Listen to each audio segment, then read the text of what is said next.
Hello दोस्तों, मेरा नाम जतिन चौधरी है। मैं ईचाई नेटवर्क का को फाउंडर हूँ। हम लोग स्टार्टअप नेटवर्किंग मीटअप्स ऑर्गेनाइज करते हैं 25 ग्लोबल स्टार्टअप सिटीज़ में और 15 कंट्रीज़ में। ईचाई का मेंबरशिप प्रोग्राम है, जहाँ पे आप ईचाई के मेंबर बनते हो तो ईचाई के प्रोग्राम मीटअप्स का एक्सेस मिल सकता है आपको। स्टार्टअप ऑफर्स ले सकते हो आप, और ईचाई के टेलीग्राम ग्रुप से भी जुड़ सकते हो। ये हमारा शो है स्टार्टअप रोलर कोस्टर, जहाँ पे हम हमारे फाउंडर फ्रेंड्स को इनवाइट करते हैं अपने एक्सपीरियंसेस के बारे में बात करने के लिए, उनके ups and downs, entrepreneur journey के बारे में बात करने के लिए। आज की हमारी गेस्ट है सुनंदा फ्रॉम द दफ्तर से। सुनंदा, आप अगर अपने बैकग्राउंड के बारे में बताएं और द दफ्तर के बारे में थोड़ा बताएं। मेरा बैकग्राउंड, मैं फार्मा इंडस्ट्री से आती हूँ। मैं मार्केटिंग और ब्रांडिंग बैकग्राउंड से आती हूँ। फार्मा इंडस्ट्री के साथ काम किया है, थोड़े एफएमसीजी इंडस्ट्रीज में काम किया है एंड कंसल्टेंट रही हूँ इससे पहले। दफ्तर चांस से हुआ। दफ्तर wasn't planned thing for me, बस चांस से हुआ। एक opportunity I and I think मैंने वो बस ग्रैब कर ली, ये सोच के कि करके देखते हैं क्या होता। तो 2015 में जब हमने सबसे पहला दफ्तर खोला, 30 सीट का था, एक एक होम सेटअप में किया गया था। से जब हमने इसको बढ़ा के पहले 100 सीट किए तो लोगों ने हमें पलट के बोला कि आप लोग ठीक तो हो, 30 कर लिए, मतलब ये नहीं है कि 100 कर पाओगे। एंड ये 2016 की बात है, तो उस समय कोवर्किंग स्पेसेस कुछ एक दो ही थे नाम के लिए, कुछ ज्यादा बड़ा मार्केट नहीं था तभी से। आज जब मैं देखती हूँ तो आज हम 1500 लोगों की कम्युनिटी हैं। एंड जिस ऑब्जेक्टिव से हमने शुरू किया था कि हम एक कम्युनिटी फोकस्ड को वर्किंग स्पेस रहे, हम ऐसी जगह बनाए जहां पे रोज किसी को एक्साइटेड लगे काम करने आने के लिए। ऐसे नहीं लगे कि ओ आज फिर ऑफिस, ऐसे लगे कि वाह ऑफिस जाना है। तो काम करने का माहौल तो होना ही चाहिए, बस इसके अलावा और क्या मैं वैल्यू ऐड कर सकती हूँ, कैसे मुझे वहां जाके लगे कि यहाँ पे मेरा काम को, मेरे लर्निंग को, मेरे नेटवर्क को, मैं हर एक चीज को कैसे बढ़ाऊं और वो उसको कैसे अपनी अपने काम में उस काम को आगे लेके जाऊं। उस चीज के लिए हमने उसे बनाया एंड आज वो हम अचीव कर पाए, तो that gives a lot of happiness. बहुत सो बढ़िया। और सुनंदा, जब आपने 2015-16 में स्टार्ट किया था, तो कौन से चैलेंजेस आपको ज्यादा आए थे? नई इंडस्ट्री थी और रियल एस्टेट में थे हम लोग। तो बेसिकली हमारा प्रोडक्ट है एक जगह को फर्निश करके सेटअप करके फिर उसको बढ़ाना।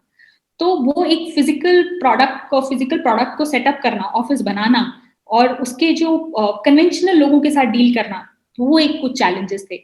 और दूसरा जो हमारा पूरा आइडिया था ना कि हमें कम्युनिटी बनाना है, वो उस समय बहुत ही नया था। तो लोगों को लगता था कि हमें तो सिर्फ सीट लेने आना है, कम्युनिटी का चाहिए नहीं था। लेकिन जब तक होता है ना, आप जब तक किसी चीज को टेस्ट नहीं करते, आप एक्सपीरियंस नहीं करते, आपको लगता है ये चाहिए नहीं।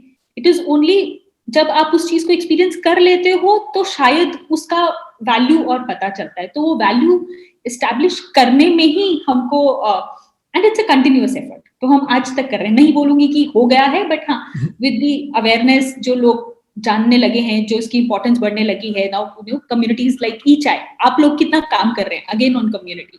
सो इसके बारे में अवेयरनेस बढ़ रही है एंड आई थिंक ऐसे ही कम्युनिटीज साथ में आकर will make will achieve bigger things साथ बिल्कुल। में। और हम लोग इन्हें बहुत सालों से पुणे में ईचाई के मीटअप्स करते थे, लेकिन इतना अच्छा नहीं हो पा रहा था। जब से दफ्तर में स्टार्टअप मीटअप्स होस्ट करना चालू किया, तब तक ईचाई बहुत बढ़िया हो गया। So Sunanda, thank you so much for that. Thank you. I think ये यही है, हमें मिलके ही जो हम अचीव कर सकते हैं, इज मच बिगर जो हम अकेले अकेले कर सकते हैं। बिल्कुल। सुनंदा, ये प्रोग्राम का आइडिया है कि अप्स एंड डाउन्स के बारे में बात है, तो आपका सबसे हैप्पीएस्ट मोमेंट कौन सा था ये एंटरप्रेन्योर जर्नी में? मैं दो शेयर करना चाहूंगी। एक, जब हम लोगों ने दफ्तर का सबसे पहला बर्थडे सेलिब्रेट किया था, मैं वो हमेशा मेरे लिए यादगार रहेगा, क्योंकि वो हमने 3 दिन का सेलिब्रेशन किया था। हमने दफ्तर के लोगों को पर्सनल नोट्स, इनविटेशन नोट्स लिखे थे और उनके लिए कुछ गेम्स ऑर्गेनाइज किए थे कुछ। तो 3 दिन का एकदम इट वाज लाइक ऐसा गाला चल रहा था पूरे स्पेस में। तो जब कल्मिनेशन हो रहा था, केक कटिंग हुआ, सब हुआ, तो बहुत ही एक नई चीज हुई कि जो हम 3 दिन लोगों के लिए, हमारे मेंबर्स के लिए हम लोग ने जितना एफर्ट डाला था, केक कटने के बाद उन्होंने बोला आपने हमें 3 दिन बहुत नचाया है, अब आपकी बारी है। और उन लोगों ने हमारे लिए गिफ्ट्स अरेंज किए थे जो कि छुपा दिए थे, और हमें पूरे स्पेस में घूम घूम के अपने लिए गिफ्ट्स निकालने थे। वाओ। तो उस मोमेंट, जब जो हम कम्युनिटी की बात करते हैं, जो हम बोलते हैं कि लोगों को लगना चाहिए कि उनका अपना स्पेस है, ये उनके लिए है, तो जो वो पहली बार वो सेंस ऑफ अचीवमेंट आया कि हाँ, जो हम करना चाह रहे हैं हम सही रास्ते पे जा रहे हैं। So that was the first time. And second thing, मुझे दिल्ली से एक इनविटेशन आया ऑल ऑफ अ सडन, ऐसे लाइक अ मेल दैट आपको एक अवार्ड के लिए you have been nominated. So this was an award function जहाँ पे रितु बेरी आने वाली थी, and there were many other people who have achieved a lot of things in their life, तो वो सब आने वाले थे। तो मुझे लग रहा था कि यार, I mean, is it true, happening, not happening? But जब मैं वहां गई, I shared the stage with them.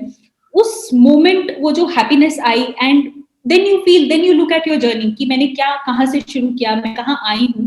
And वो 25 लोगों के बीच में जो इंडिया भर से सेलेक्ट हुए थे, and I was awarded as the women of leadership and achievement there. So I think that was the another moment which is, जिसमें आपको लगता है कि हाँ, अगेन सही बिल्कुल, रास्ते पे जा रहे हैं। बिल्कुल। और सुनंदा, सबसे मुश्किल मोमेंट कौन-सा था और उससे आप कैसे आगे निकले?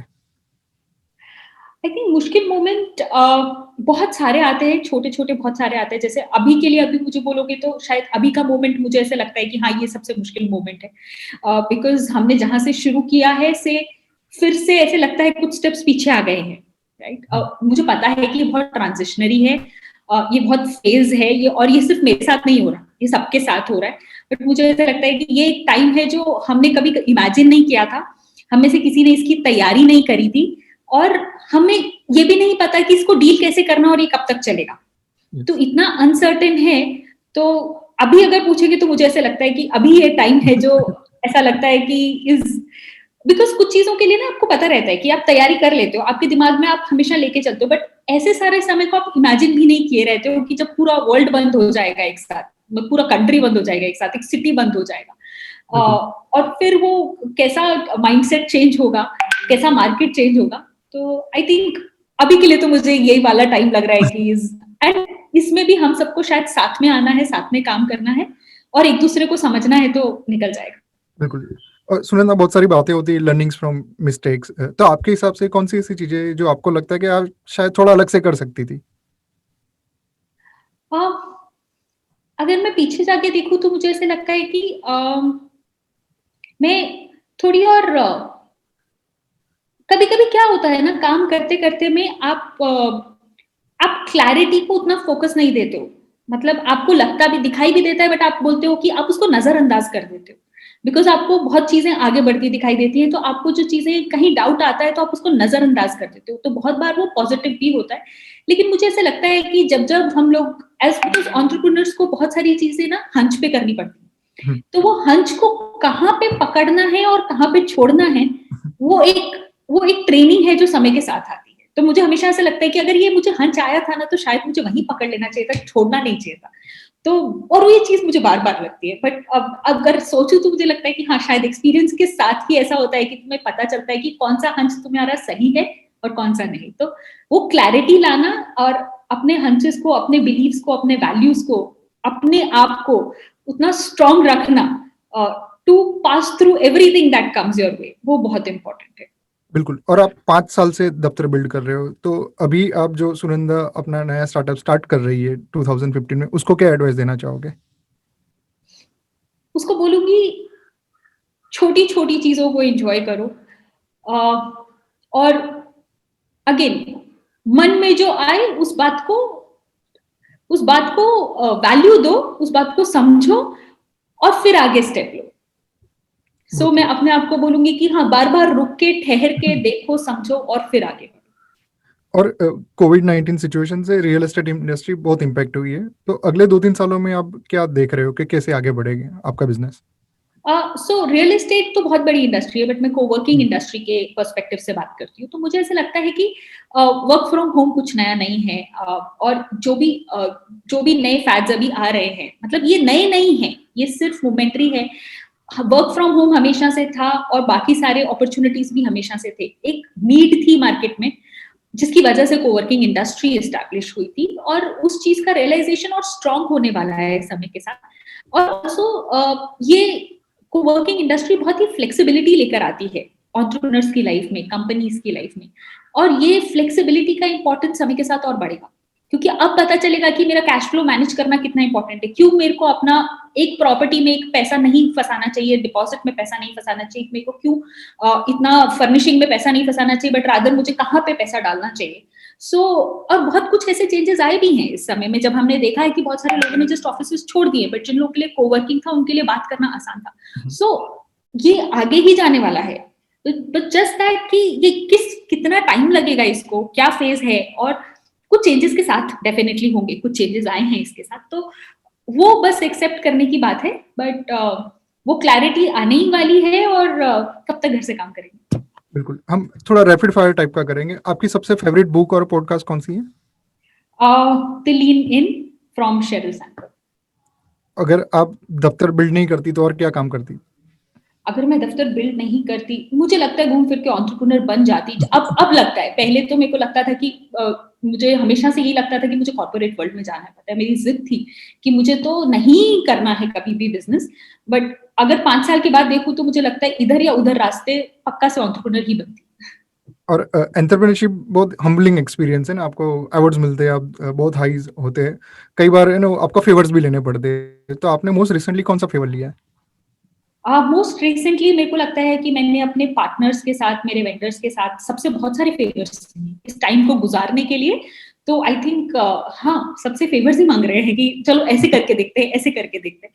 सो right from our partners in form of our landlords to our vendors to the team, सबसे फेवर्स ले रहे हैं। और हम एक चीज कर रहे हैं, जहाँ पे लास्ट दिन का हमने इंटरव्यू लिया था, वो एक क्वेश्चन पूछेंगे, और वो क्वेश्चन मैं एक्चुअली आपको ही पूछूंगा और आपको भी एक क्वेश्चन पूछना है। तो यूलिया जो मेक सक्सेस की को फाउंडर है, उन्होंने एक क्वेश्चन पूछा था कि कौन से 3 स्टेप्स आप मेंशन करना चाहोगी वर्क लाइफ बैलेंस मेंटेन करने के लिए? सपोर्ट सिस्टम लगता है, तो एक्सेप्टेंस की मुझे सपोर्ट सिस्टम लगेगा। सब चीज मैं करूंगी शायद वो नहीं सोचती हूँ। मैं ये देखती हूँ कि कहाँ पे मेरे को ऐसा लगेगा कि मैं कहाँ हेल्प किससे मांग सकती हूँ, तो asking for help. Second, letting it go. Balance ना बहुत ही क्या बोलूं, बहुत ही परफेक्शनिस्ट वाला वर्ड है। बैलेंस कभी आता नहीं है। इट इज प्रायोरिटी, कि आप किस चीज को प्रायोरिटाइज कर रहे हो। तो मैं वो नहीं कहती हूँ कि काम को प्रायोरिटाइज करो फैमिली को छोड़ दो, या फैमिली को प्रायोरिटाइज करो काम को छोड़ दो। ये हमेशा फेजेस होते हैं। कभी काम प्रायोरिटी लेता है, और उस समय परिवार को बोलना पड़ता है ठहरो, आते हैं। या फिर कभी जब परिवार में लगे तो फिर वहां पे प्रायोरिटाइज करना पड़ता है, और फिर बोलना पड़ता है काम को कि हाँ ठीक है कोई बात नहीं। सो प्रायोरिटाइज करना इंपॉर्टेंट है। और तीसरी चीज मुझे ऐसे लगता है कि खुद को सेन रखना बहुत इंपॉर्टेंट है। इन सब में सब चीज जो इंपॉर्टेंट है वो तुम हो। अगर तुम खुद को ही ग्रांटेड लोगे और खुद को ही ध्यान नहीं रखोगे, तो इसमें से कुछ भी अचीव नहीं होने वाला है। तो वो अल्टीमेटली हम अपने लिए कर रहे हैं, हमारी खुशी, हमारी सैनिटी, हम इंपॉर्टेंट है, वो ध्यान में रखना। बिल्कुल। और आप कौन सा क्वेश्चन पूछना चाहोगे जो मैं नेक्स्ट इंटरव्यू में पूछूंगा? मुझे ऐसा लगता है कि एंटरप्रेन्योर्स को बहुत बार ऐसे सिनेरियोज आते हैं जबकि ऑब्स्टैकल्स आते हैं, रुकना पड़ता है, फेलियर्स होते हैं। तो मुझे नेक्स्ट एंटरप्रेन्योर से ये जानना है कि उनको क्या ऐसी चीज है which keeps that person going. I think वो सबसे ज्यादा लोगों को इंस्पायर करता है। तो what is that one thing, the purpose that keeps that entrepreneur going. बहुत सही। और सुनंदा, अगर आप अपनी एंटरप्रेन्योर जर्नी को वन वर्ड में डिफाइन करना चाहोगे तो वन वर्ड क्या होगा? हाँ, मैं अपने आप तो सेरेंडिपिशियस एंटरप्रेन्योर बुलाती हूँ, बिकॉज मैं एंटरप्रेन्योर बाय चांस बनी। तो दैट्स वन थिंग। एंड अगर मैं अपनी जर्नी को एक वर्ड में डालूं तो मेरे ख्याल से crazy is the word, the closest word. बहुत सही। इट्स अ क्रेजी पागलपन नहीं, ride. it is a crazy ride, but I'm loving it. Thank you so much, Sunanda, and we wish you all the best.